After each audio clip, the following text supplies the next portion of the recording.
Hello and welcome to a kind of different MJ News Digest special report. So this will incorporate my review of Loving Neverland, as well as the recent drama on Twitter between Loving Neverland and the MJ cast.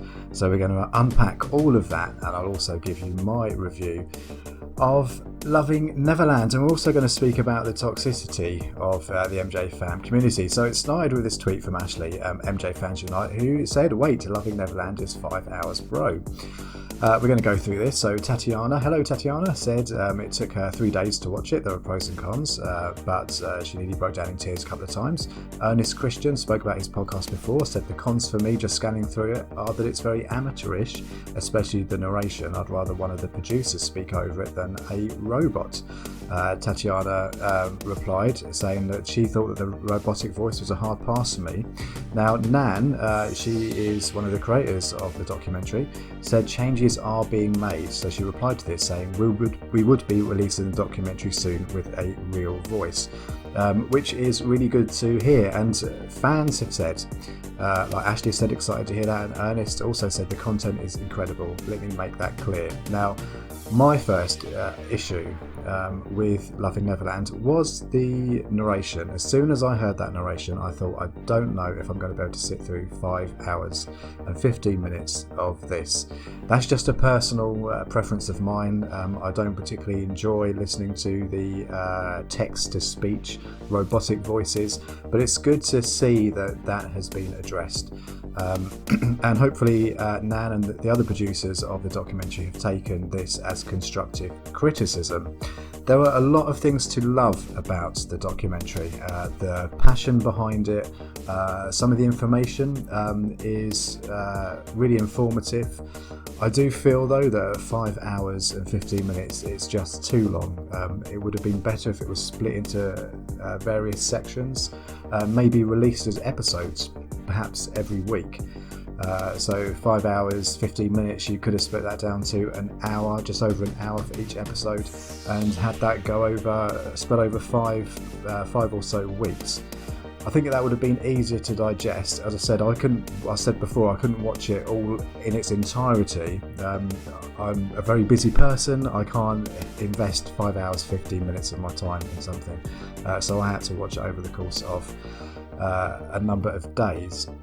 I did feel that at times there was some information that wasn't accurate that was in the Loving Neverland documentary, but overall I thought that it was an important documentary. I just felt that in its current state, it's not serving its purpose as well as it could. And I think the producers of Loving Neverland would agree with that.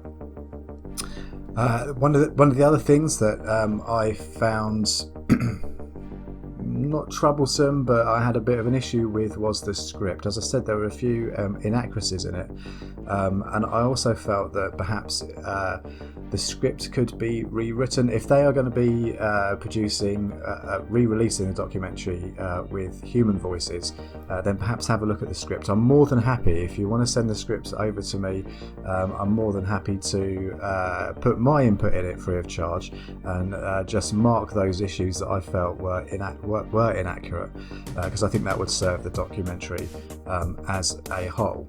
To me, in its current form, it's very much pandering to the fans. I think for the general public, I'm not sure that they're going to sit through 5 hours 15 minutes, and that's a shame, because I think the sentiment behind it and trying to humanise Michael Jackson, that's something that the general public need to see, and I don't think that's going to come across in 5 hours 15 minutes. And the way that the documentary was done, I know it's important to let people know of the pain and everything that Michael Jackson went through, but 5 hours and 15 minutes of that is a long slog. As some fans have said, some fans were crying. I didn't cry. I didn't particularly get emotional. I'm a person who's very much in touch with their own emotions and can control my emotions. It's part of my job. It's part of who I am. So I very rarely let my emotions take over me unless I want them to. But it kind of felt, in a way, I don't know if some of my older viewers might remember, back in the 90s there was a lot of books produced at one point about child abuse, and you would get the top 10 bestsellers list. Nearly every single one in that top 10 would be these horrific stories about real life child abuse victims. And I think they dubbed it at the time pain porn. People just wanted to read all this really negative and painful stuff, and that, unfortunately, that came across a lot in this documentary. That 5 hours and 15 minutes of it just seemed too much, and I wonder if Michael Jackson's legacy can be better served with also concentrating on the art and concentrating on other areas of his life. Now, the documentary did cover things like his humanitarian efforts, but in every section of the documentary, there just seemed to be this overbearing sense of everything that Michael Jackson went through. Now, we know that he went through enough, and I know it's easy for me to sit here and say that I found 5 hours of that quite jarring, whereas Michael Jackson lived a lifetime of that. But of course he didn't live a lifetime of that. A massive part of his life was dealing with all of those issues, but he also had good times and fun times as well. And I would like more of an onus to be put on that. But as I said, for the fans to watch that, it served a purpose, and it created an emotional reaction from the fans. But we want something for the general public as well. So let's get back onto this Twitter thread. Nan said that changes are being made, real voice with a real voice. And then we will get to the MJ Cast tweet or reply, which is coming up. Changes are being made. We will be releasing the documentary soon with a real voice. We don't know when the documentary will be re-released, but as I said, I do hope that when it's re-released, it will be re-released in episodes. I think it would be good to release it, although we kind of know how the film progresses. If you're going to make changes to the script, which I would advise you to do, and use real voices, there'd be that element of surprise as well by releasing it in episodes. So other people are saying they thought it was superb. They didn't mind the robot voice. And they're saying that the reason for that choice was because the producers were worried that their accents may be too hard to understand, which, given some recent videos I've tried to watch from other people, is understandable. Now, this other tweet from Placid But Vocal, she seems to be involved in the production of the documentary. She put, the reason behind not being able to manage for a real voiceover: we belong to the country where English is not our mother tongue, hence we were not sure about our accents being audible and distinct to the viewers. We didn't want to take a risk with this. Completely understand that, and I know that the resources of hiring a voiceover, it costs a lot of money. But what the producers could have done was said that before they put this documentary out, is just to say to the MJ fam on Twitter, look, we're producing this documentary, we don't want to use our own voices for whatever reason. Would anyone be willing to read from a script and narrate our documentary for us free of charge? And they would have been inundated with people willing to do that and supporting them. So it's a real shame that they didn't go down that route, but of course it's hindsight, isn't it? Hindsight is easy after the fact. So Placid But Vocal also said we didn't have the adequate resources and set up to do so. Nan, Raghav and I are miles apart, as we both live in different regions of the country, in different states. Whatever could be done and was within our reach through the power of the internet, we've tried our best. It's clear they tried their best, but as I said, they could have asked the MJ fam for help. Now that the issue of the computerized voice is being raised, Nan's in collaboration with some amazing fans, and they're working hard to put it all together. Criticism entailed with support is what we look for, as we want the documentary to be perfect for Michael. And that's important, criticism entailed with support, because the tweet from Jamin from the MJ Cast, a lot of people are saying that it was criticism without any kind of support, but we'll unpack that in a moment. She goes on to say, all we ever wanted by means of this project is to set the record straight regarding every single rumour that was being hurled at an innocent man. MJ Fam has always been about mutual support, love and guidance to one another regarding every fan project that comes up. We promote them, arrange... Well, actually, that's not true, is it? Unfortunately, the MJ Fam community can be quite toxic at times. It's not about mutual support, love and guidance. It should be, but unfortunately it isn't. It's been just 1 year that Nan joined Twitter to raise her voice during the difficult year that 2019 was. Just within a year, she's been a super ardent advocate for MJ. That's brilliant. Okay, so let's carry on this. So here is Jamin's tweet. Where is it? Here we go. So Jamin says, 5 hours of robot voice. That's all he said. So someone replied with, I couldn't do it. So obviously, actually Jamin, the other day, I'm sure when I went on Jamin's account, it looked like it was locked. But it doesn't seem to be locked now. I wonder if that was anything to do with the criticism that he was receiving over this, or maybe I dreamt that. I don't know. But that's interesting that his account is no longer locked. Okay, so let's see what the replies were. So Gabby says, I couldn't do it. Jamin says, yeah, I can't see my discussion of it on the MJ cast being super positive, which is a shame as I like to support fan efforts, but 5 hours of robot voice, not a good idea. Ooh, okay, so do you think that was overly harsh from Jamin? Let's unpack this then. Let's see what the replies were. So Nan, she was not happy. So Nan replied with, if you can't appreciate it, don't criticise it. I'm not sure if what she's trying to get across here has been kind of lost in translation, if English isn't her mother tongue. But I don't like that. If you can't appreciate something, don't criticise it. If you're gonna be a content creator and you're going to put something out, people are either going to appreciate it or they're going to criticise it. You can't tell your viewers not to criticise something if they don't like it. That's kind of not how it works. She also said it's not a shame as our first language and accent isn't English, plus we don't have the reach or means to hire a voiceover artist. As I said, could have gone on Twitter and asked the MJ fan community to help. We did our best, we did the best that we could, but a support was expected from you. It's a shame rather on your side. Now she says, but a support was expected from you. Okay, it's never a good idea to expect anything. As a content creator, you create something, especially when it's regarding Michael Jackson. You create it because you love the man, because you want to uphold his legacy. It shouldn't be about something that you're expecting to get in return.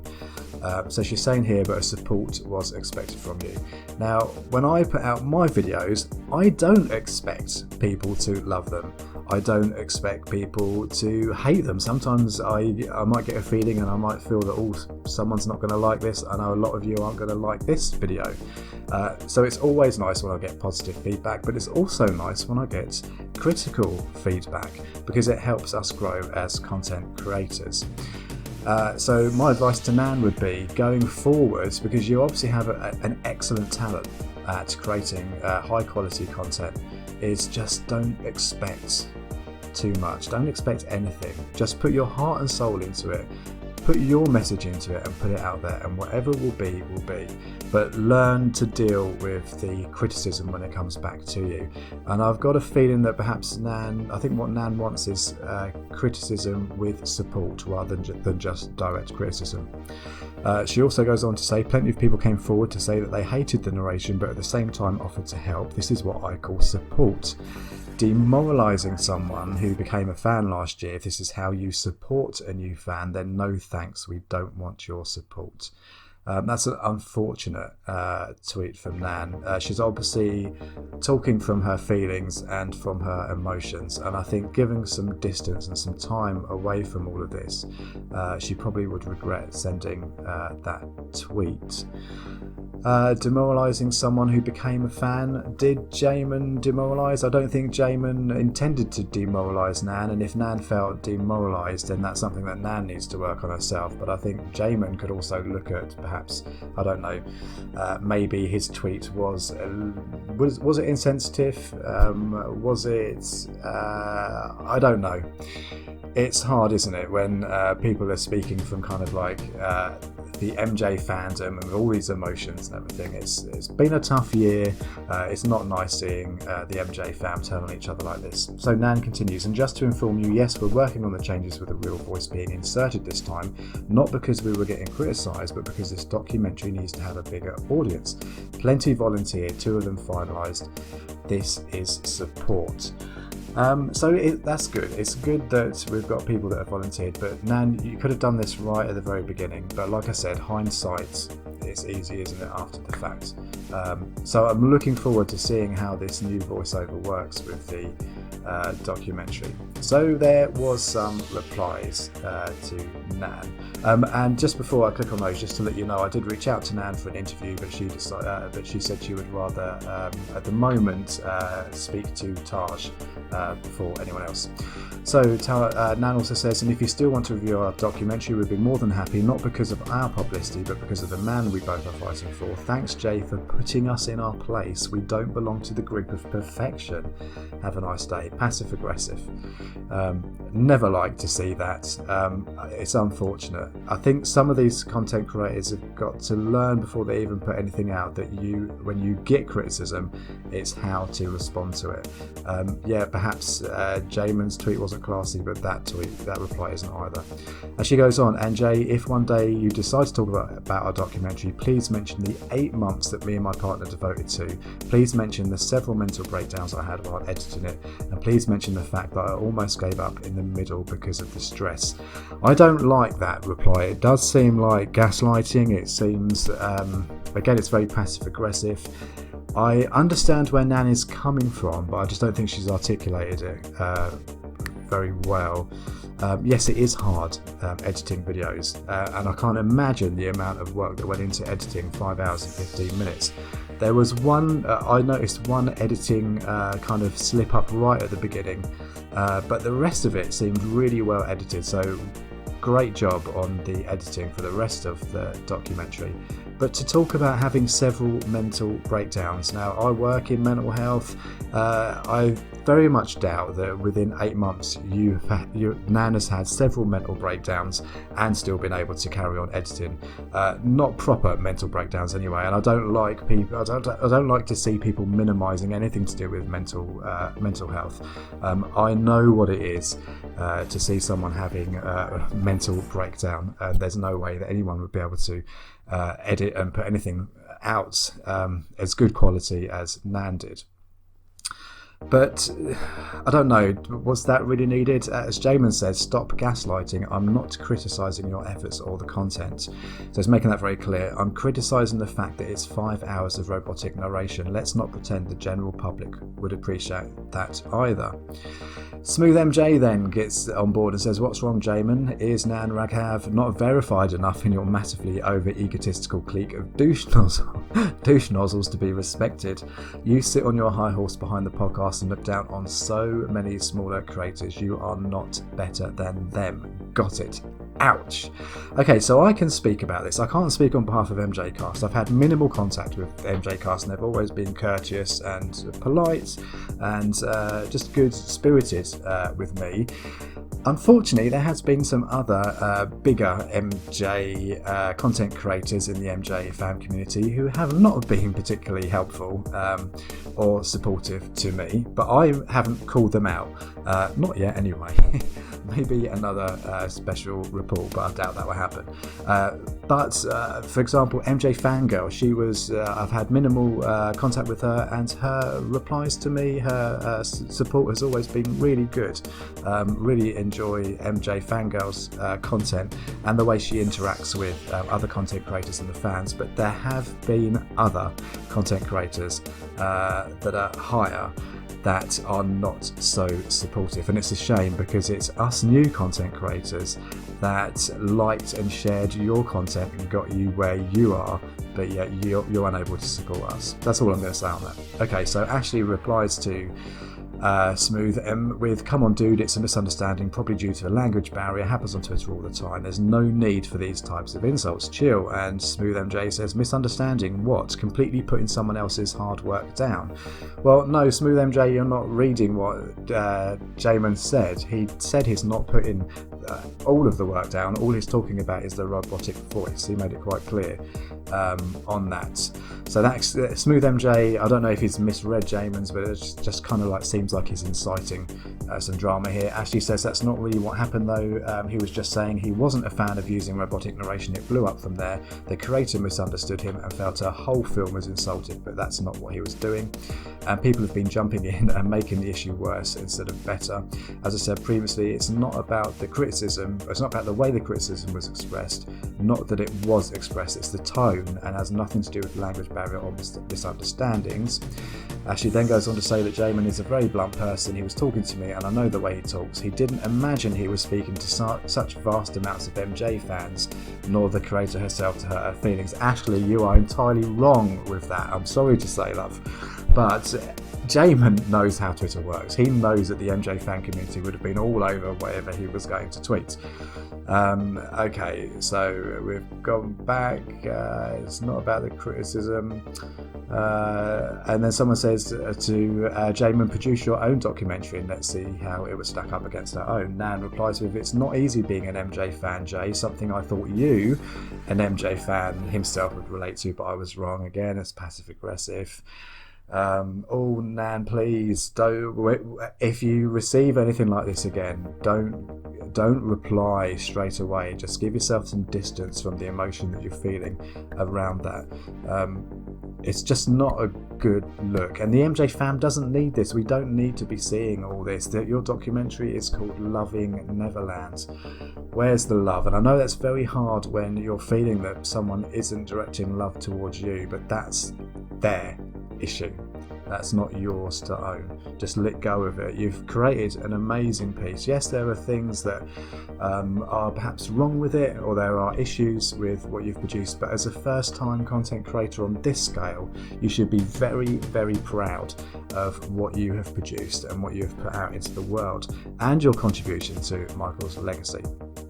Okay, so let's carry on with this. So Ashley says, I think it's a misunderstanding. He's just saying he hopes a human voice is added.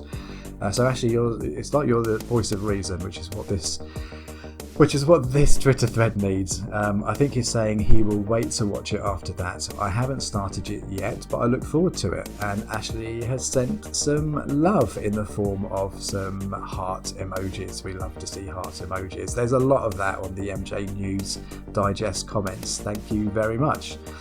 Charlie Carter says, I support Jay's statement. No one said it was a bad documentary or that the effort wasn't appreciated or worth it, merely that the robot voice isn't great. But you're taking steps to record a real voice, so that's really good. At one point, when I first watched it and I heard that robotic voice, the text-to-speech voice, my first initial thought was I need to get in touch with the creators and offer my own services. So I was going to offer to do the voice myself. The reason why I didn't is that the more I watched of it, as I said earlier at the very beginning of this video, I was quite disheartened with the tone and the tone of the script, and I wasn't prepared to put my voice to a project in its current form. But I am looking forward to seeing how they are going to address this. Oh, my antivirus! That was unexpected. We don't need to see that. Oh dear. Let's get rid of that as well. You probably haven't been able to see that, but as I'm recording this, my antivirus just popped up on my screen. Anyway, okay. So people who grow to know Jamon know he's very honest and blunt. He's also very creative and a natural perfectionist, and he definitely wouldn't mean to insult anyone. He probably didn't expect this when he tweeted me. Let's see what else. Fizzog says, now I'm so sorry fans are doing this and not appreciating all the hard work. I think we can appreciate the hard work, but also it's important that just because somebody puts out a positive positive and sympathetic Michael Jackson content doesn't mean that we have to say it's absolutely amazing without looking at the faults. Content creators grow by learning from their faults and the things that they might have got wrong, and by listening to what the fans want. If you look back through to my first video on this channel, I have certainly learned and grown through feedback that I have had, and it's important to take that constructive criticism constructively, not to take it too hard. It's not personal. Twitter isn't personal. Anyway, so Jamin Bull says, awesome, I look forward to supporting the doco when it's palatable. Ouch, that's a bit of a read, isn't it? Also, it almost reads as if, awesome, I look forward to supporting the documentary when it's palatable. I suppose it depends how you read that, but again, I don't know, it's, come on guys, we shouldn't be, someone has created something, to support Michael Jackson, there are some issues with it, end of. We don't need all of this and all these people chiming in and me reporting on this. Oh dear me, what a day it was on Twitter when all this kicked off. So let's see if Jamin has reported or tweeted anything else about this. It doesn't look like he has. No. Oh, that tweet about tabloid junkie. So no, nothing from Jamin. So so check out the new MJ Cast podcast with Pez Jacks. Really, really good. He obviously likes his Apple Watch, doesn't he? Let's check on Nan's accounts. Here we go. Let's see if she's put anything else regarding this. I hope they've put this to bed now, and I'm hoping that they've perhaps direct messaged each other and they've been able to sort this out. Passive but vocal, it's completely understandable. There are certain aspects of the documentary that some may not be comfortable with. Please convey it to us. We'll make sure we rectify it in every way possible. But to completely shut it down as just 5 hours of robotic voice or a spam is hurtful. I'm not sure what the spam bit was, maybe I've missed something. But yeah, they've really taken this to heart, haven't they? And I can understand why they've taken it to heart, but just don't take this to heart. You've done your best, put it out there, and people are going to love it or people are going to hate it, and that's on them. You've done your best, and it's good that the creators are looking at making some improvements and making some changes. So hopefully, I mean, we know that we're going to see the documentary with new voiceover, human voices. That's great. Hopefully the script can be looked at as well, and some of these inaccuracies can be taken out. And if the producers are unsure themselves, then get in touch with me and I will gladly let you know. Also, it would be good to split into episodes. Anyway, did you watch Loving Neverland? What did you think of it? Let me know, and thanks again for watching.